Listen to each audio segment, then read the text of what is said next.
வணக்கம். இப்போ இந்த வீடியோ ப்ரெசன்டேஷனில் நம்ம எம்சிஎக்ஸ் க்ரூட் ஆயில் மார்க்கெட்டில் இன்றைக்கி எப்படி ட்ரேட் பண்ணலாம் அப்படின்றத பற்றி பார்க்குறதுக்கு முன்னாடி நேற்று மார்க்கெட்டில் என்ன நடந்தது நம்ம என்ன எதிர்பார்த்தோம் அப்படின்றத பார்ப்போம். நீங்கள் பார்த்துட்டு இருக்கிறது க்ரூட் ஆயிலோட 7 நிமிஷம் கேண்டில் ஸ்டிக் சார்ட். இந்த கேண்டில் ஸ்டிக் தான் நேற்று மார்க்கெட்டோட ப்ரைஸ் ஓப்பனிங் 2520 பக்கமாக ஓப்பன் ஆயிருந்தது. க்ரூட் ஆயில் மார்க்கெட் நம்ம என்ன எதிர்பார்த்தோம் அப்படின்னா க்ரூட் ஆயில் மார்க்கெட் 2540 அப்படின்ற அதுக்கு முன்னாடி நாள் ஹையை விட்டு மேலே போனால் மட்டுமே பை பண்ணலாம். அப்படி இல்லைன்னா மார்க்கெட் வாட்ச் பண்ணலாம்.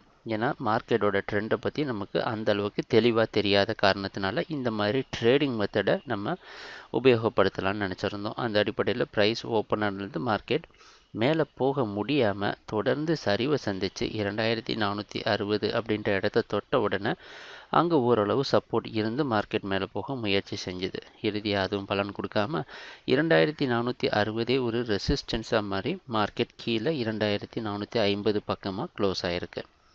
சொல்லப்போனால் நேற்று மார்க்கெட் முழுக்க செல்லர்ஸ் டாமினேட் பண்ண மார்க்கெட்டாகவே அமைஞ்சுது. அந்த ஒரு சந்தேகம் இருந்த காரணத்தினால தான் நம்ம மார்க்கெட் ஓரளவு பையிங்க்கு போனால் மட்டுமே பை பண்ணலான்ற எண்ணத்தில் இருந்திருந்தோம். சரி, இன்றைக்கி மார்க்கெட்டில் என்ன பண்ணலான்னு பார்த்தோன்னா இன்றைக்கி மார்க்கெட்டோட ப்ரைஸ் ஓப்பனிங் நேற்று எங்கே க்ளோஸ் ஆச்சோ அது பக்கமாகவே ஓப்பன் ஆகிறதுக்கு வாய்ப்பு இருக்கிற மாதிரி வெளிநாட்டில் இருக்கிற நைமேக்ஸ் மார்க்கெட் வச்சு பார்க்குறப்ப தெரியுது.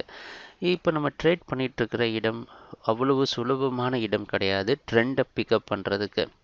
ஏன்னா இது ஒரு கன்சாலிடேஷன் சைட்வே ப்ரைஸ் ஆக்ஷன் சொல்லுவாங்க. கன்சாலிடேட் பண்ணிட்டு சைடாகவே ப்ரைஸ் மூவ் ஆகிற மாதிரி தான் அமையுது. இதை எப்படி நீங்கள் இப்போ புரிஞ்சுக்கலான்னா, ஒரு நாள் மேலே ஓப்பன் க்ளோசிங் கொடுக்கும், அடுத்த நாள் பார்த்தீங்கன்னா அதே இது கீழே க்ளோசிங் கொடுக்கும். இப்படி ஒரு குழப்பமான இடத்துல இருக்கனால கொஞ்சம் நம்ம சில சமயத்தில் ரிஸ்க் எடுக்க வேண்டியது வரும், சில இடத்துல நம்ம ட்ரேட் பண்ணாமல் இருக்கிற நிலைமை கூட வரும். சரி, இன்றைக்கி என்ன பண்ணலாம் அப்படின்னு பார்த்தோன்னா இன்றைக்கி மார்க்கெட்டில் 2520 வரைக்கும் செல் பண்ணுறதை தவிர நமக்கு ஒரு பெரிய வழி எதுவும் கிடையாது. நேற்று மார்க்கெட் கம்மியாகவே க்ளோஸ் பண்ணது செல்லர்ஸுக்கு சாதகமாக அமையும்னு எதிர்பார்க்கலாம்.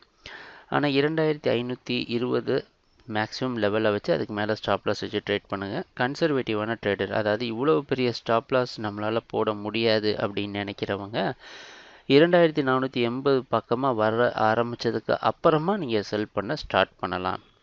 ஏன்னா நமக்கு இந்த இடத்துல நம்ம பையும் பண்ண முடியாது. ஏன்னா லோயர் க்ளோசிங் கொடுத்துருக்க காரணத்தினால நம்மளால் பை பண்ணுற வாய்ப்புகள் கம்மி. அதனால் நமக்கு இருக்கிற ஒரே வாய்ப்பு செல் பண்ணி மார்க்கெட்டோட ட்ரெண்டை முழுமையாக பரிசோதனை செய்ய மட்டுமே நம்மளால் முடியும். அதனால் இன்றைக்கி மார்க்கெட்டில் செல் பண்ணலாம் அப்படின்றது தான் எங்களுடைய ஒப்பீனியன். அந்த அடிப்படையில் எதிர்பார்க்குற அடுத்த டார்கெட் 2420 2360. ட்ரேடிங் நடக்கிறப்ப பார்ப்போம் என்னென்ன மாற்றங்கள் வருதுன்னு. எங்கள் வீடியோ ப்ரெசன்டேஷனை தொடர்ந்து பார்த்துட்டு வந்ததுக்கு மிக்க நன்றி, மகிழ்ச்சி, வணக்கம்.